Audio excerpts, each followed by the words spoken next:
মা। হ্যাঁ মা। আমি একা একা লুচি খাবো? সেটা হতে পারে? তুমিও আমার সাথে দুটো লুচি খাবে, তা না হলে কিন্তু আমি খাবো না। ও কি কথা বৌমা, বলি এখন যদি আমি লুচি খাই তাহলে রাত্রিরে আমি আর খেতে পারবো না? এখন খাবে আবার সেই রাতে খাবে, কতটা সময় বলো তো? ঠিক খেতে পারবে। তুমিও খাবে, তোমার ছেলেও তো খাবে বলেছে। লুচি করে নিয়ে আসছি আমি। ও পরাগ দেখ দেখি, শোনো শোনো, খেতেই হবে? হ্যাঁ খেতেই হবে, না হলে আমি খাবো না। আচ্ছা আচ্ছা বাবা, ঠিক আছে, তুমি যখন বলেছো তখন খাবো খাবো, আমি কেন খাবো? আমি করে নিয়ে আসছি, ঠিক আছে? আপনাকে ছেড়ে দিয়েছেন আপনার স্ত্রী, শুধু আপনার নতুন সংসারের কথা ভেবে, আপনার বাচ্চাটার কথা ভেবে। দেখুন, আপনি কিন্তু আপনার স্ত্রীকে প্রচুর অপমান করেছেন। তার বদলে আপনার স্ত্রী আপনাকে অপমান না করে সম্মানটাই ফেরত দিয়েছেন। আমি জানি এর দাম আপনি কোনোদিনই দিতে পারবেন না, তবে উনি যেটা করলেন এটা একটু মনে রাখবেন। কিন্তু একটা কথা বিশ্বাস করবেন, উনি আপনাকে ছেড়ে দিয়েছেন, কিন্তু পাপ বাপকেও ছাড়ে না। আপনি পাপ করেছেন, সুতরাং অন্য কোনোভাবে শাস্তি আপনাকে পেতেই হবে। যান, চলে যান এখান থেকে। বিপাশা স্যার, স্যার আপনি ওকে বলুন আমার নামটা ওর মুখ থেকে আমি আর শুনতে চাই না, কখনোই না। আমার যেটুকু কাজ ছিল আমি করে দিয়েছি, এর বাইরে আর কোনো কথাই আমি আর শুনবো না। শুনলেন উনি কি বললেন? যান, চোখের সামনে না দাঁড়িয়ে থেকে চলে যান।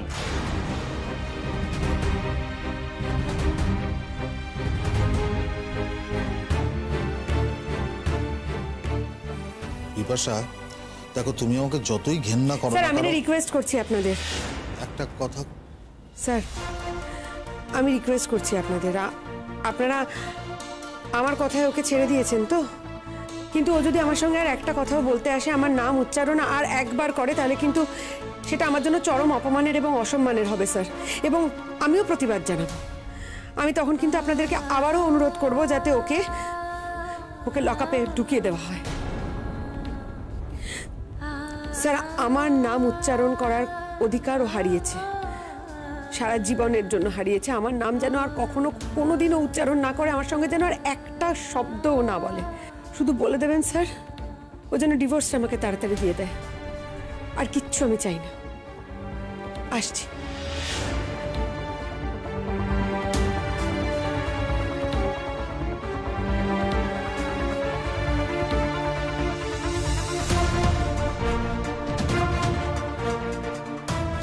আপনাদের দেখলে না, পুরুষ হিসেবে নিজেদের লজ্জা হয়। ব্যবহারটা করলো বলুন। চুপ, যান, চোখের সামনে থেকে বেরিয়ে যান, যান।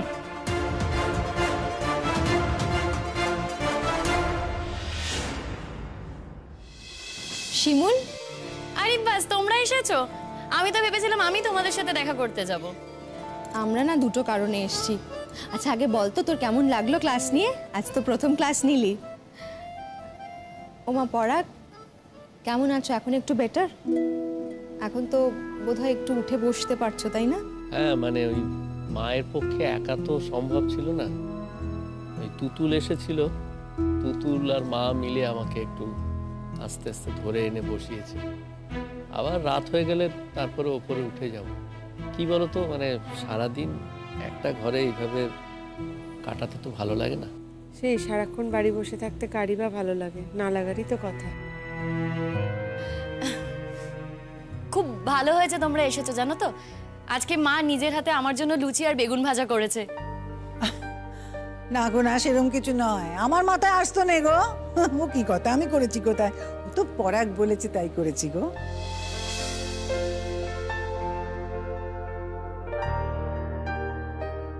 যাক, ভালোই হলো। শোনো বিপাশা বৌদি, তোমরা কিন্তু সব খেয়ে যাবে। হ্যাঁ, মা তো বেশি করেই করেছে। আসলে মায়ের খুব ইচ্ছে ছিল, শিমুল চাকরিতে জয়েন করেছে তো তোমাদেরকে ডেকে একটু খাওয়াবে। ভালোই হলো তোমরা আজকে এসেছো, খেয়ে যাবে। কিন্তু মা, ভাজতে শুরু করো। আরে যাচ্ছি বাপু, যাচ্ছি, এক্ষুনি যাচ্ছি। তুই অত ভাবিস না তো, আমি করে আনছি, দাঁড়াও গো। এই মা কাকিমা এতগুলো লুচি ভাজবেন একা একা? একা একা ভাজবে কেন? আমি হাতে হাতে ভেজে দেবো, তোমরা কিন্তু খেয়ে যাবে। হ্যাঁ খেতে পারি, কিন্তু একটা শর্তে। কি শর্ত? আচ্ছা শিমুল, আমি বুঝতে পেরেছি। तुम जाओ जल्दी जल्दी गरम गरम पूरी खा लो वरना तो ठंड हो जाए है ना। वैसे भी तुम्ही सुबह सुबह काम पे गेছো, पहले तुम खा लो उसके बाद हम लोग खाएंगे। মানেটা কি হ্যাঁ? শোনো, সবাই মিলে খাওয়ার মজাই না আলাদা। আমরা সবাই মিলে একসাথে খাবো। আমি যাব, মায়ের হাতে হাতে কটা লুচি ভেজে নিয়ে চলে আসবো। দাঁড়ো নিয়ে আসি। দাঁড়া না শিমুল, কি?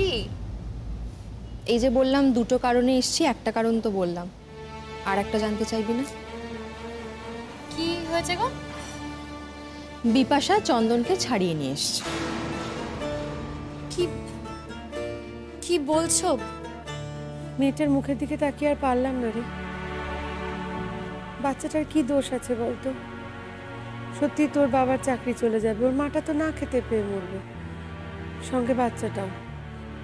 আর খালি খালি বাচ্চাটা আমার কাছে আসে, এসে এসে বলে আমার বাবাকে এনে দাও, বাবাকে এনে দাও, বাবা ছাড়া আমি থাকতে পারি না। ও আমি সহ্য করতে পারছিলাম না রে। শেষকালে ভাবলাম দূর, ছাড়িয়েই আনি। আমার তো যা ক্ষতি হওয়ার হয়েই গেছে, নতুন করে আর আমার কি ক্ষতি হবে? আমি আর কি ওদের ক্ষতি করব বল দেখি? বাচ্চাটার মুখের দিকে তাকিয়ে ওর কোনো ক্ষতি করতে পারলাম না শিমু। তারপর কি বললো? তারপর আর কি, দূর, ধন্যবাদ দিতে এসেছিল। আমি বলেছি আমি কোনো কথাও বাড়াতে চাই না, আমি ওর মুখ দর্শনও করতে চাই না। তবে হ্যাঁ, তোর কথাটা আমি রাখতে পারবো না শিমু, ওই একই বাড়িতে আমি থাকতে পারবো না।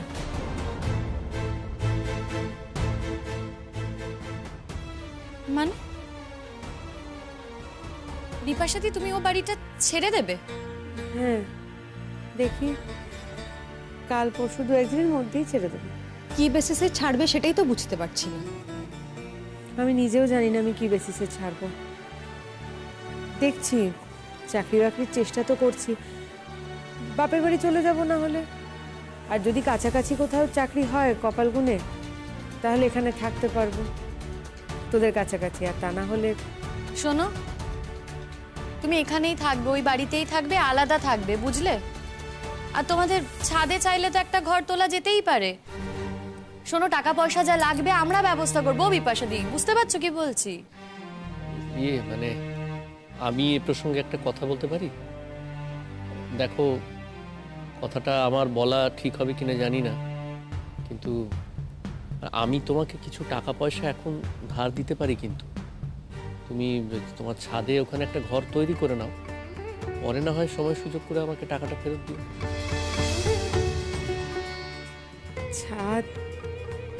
ছাদে আবার ঘর তোলা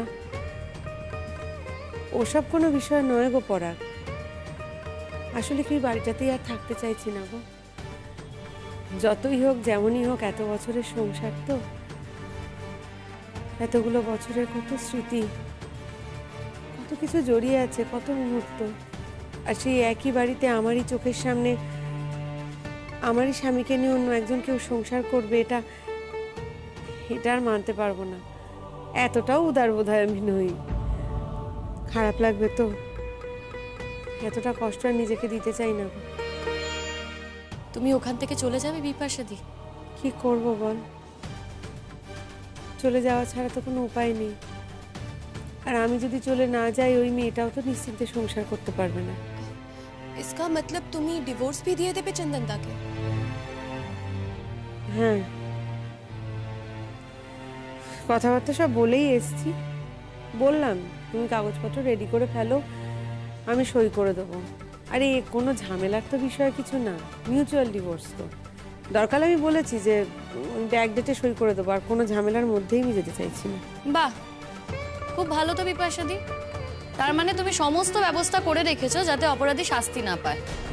আমি একটা কথা বলি শিমুল, শাস্তির কথা বলছো তো, সবাই তো শাস্তিটা সেইভাবে দিতে পারে না। পারে না বললে তো হয় না, শাস্তি তো পাওয়া উচিত। তুমি জানো এই কারণে আমরা কত ফাইট করেছি। উচিত তো নিশ্চয়ই উচিত, কিন্তু সবাই কি সেটা করতে পারে? তুমি কি পেরেছো?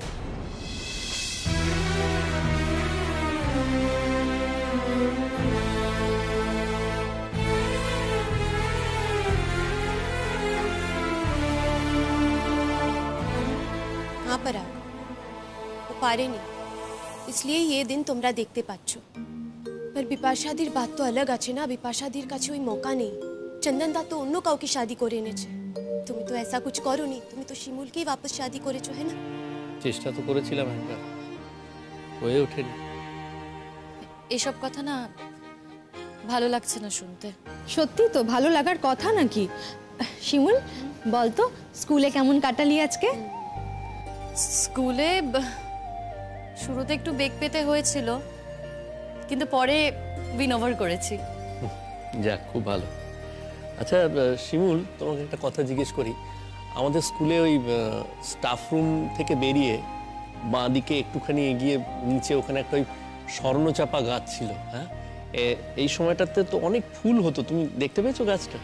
দেখতে পেয়েছি, জানো অনেক চাপা ফুল পড়েছিল মাটিতে। একবার ভাবলাম কুড়োই, তারপর আবার এটাও ভাবলাম যে কেউ যদি দেখে ফেলে কে কি ভাববে। কে আবার কি ভাববে শিমুল? আর তাছাড়া স্বর্ণচাপা তো তোমার পছন্দ, তুমি তো ভালোবাসো।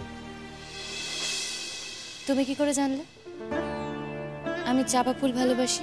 জানলাম মানে আমি ওই শুনছিলাম কোথাও, তুমি কাউকে বলছিলে, আমি ওভারহিয়ার করলাম, সেই জন্যই জিজ্ঞেস করলাম। স্বর্ণচাপা গাছটা রয়েছে এখনো? আচ্ছা, ওই দুপুরে মাঠে ওখানে ছেলেরা খেলে এখনো? তুমি স্কুলকে খুব মিস করছো না? মিস করারই তো কথা, এতদিন ওই স্কুলেই তো চাকরি করতো। বল, দেখো মিস যেমন করি, আবার পাশাপাশি এটাও মনে হয় যে ঠিক আছে আমি যেতে পারছি না, কিন্তু শিমুল তো যাচ্ছে, বেশ তো, আমি না হয় শিমুলের চোখ দিয়েই দেখব।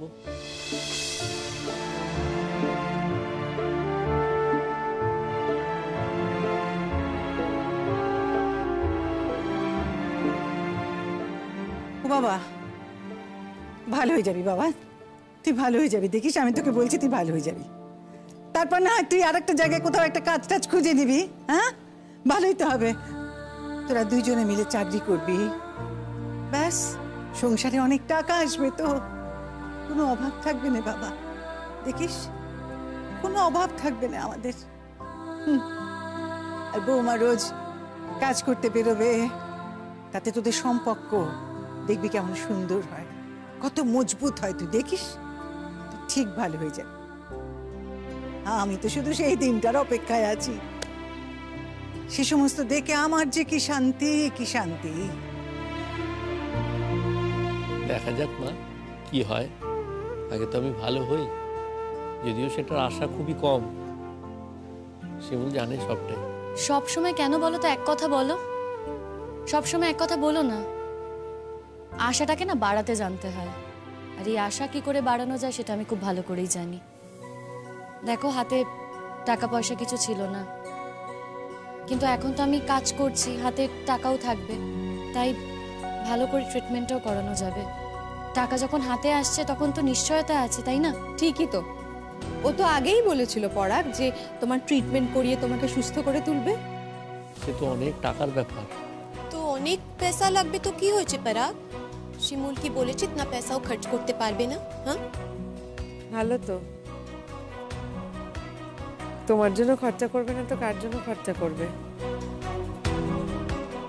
তবু যদি ভাঙা সংসার একটা জোড়া লেগে যায়, এই না কত। একই সংসারে যদি দুটো মানুষ আবার ভালো মতো করে মিলেমিশে থাকতে পারে, এর থেকে ভালো আর কি হতে পারে বলো পর?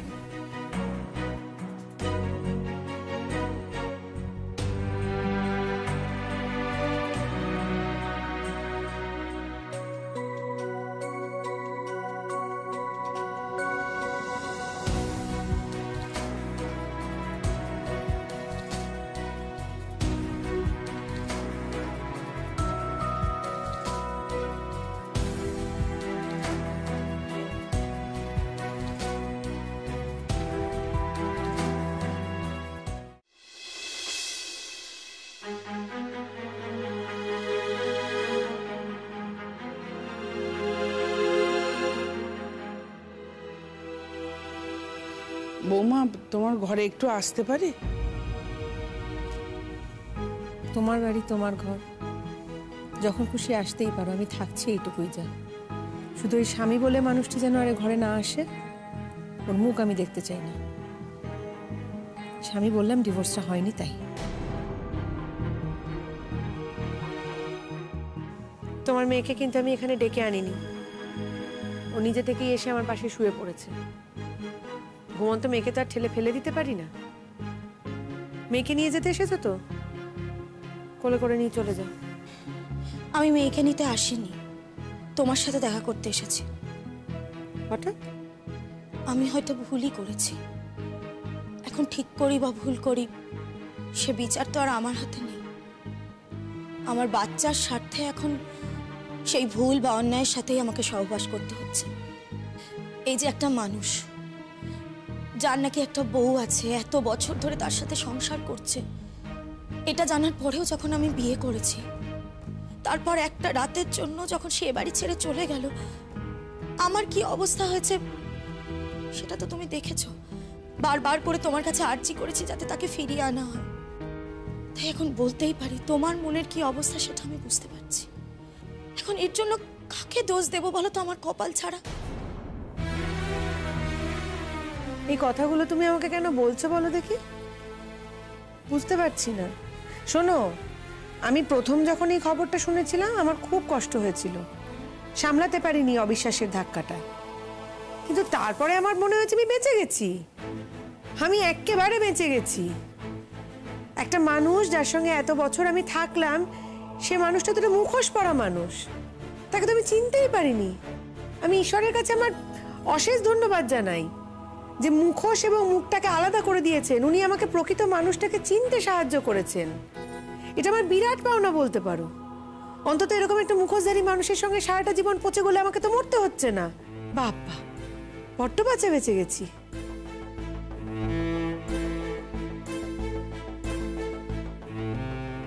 তুমি কি বাই এনি চান্স আমাকে ধন্যবাদ জানাতে এসেছো?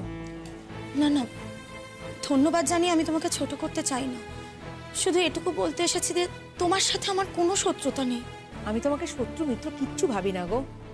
আমি জানি তোমার তো ভাবার কথাও নয়, কিন্তু আমি তোমাকে শত্রু বানাতে চেয়েছিলাম, কারণ আমি জানতাম যে তোমার কোনো অন্যায় নেই।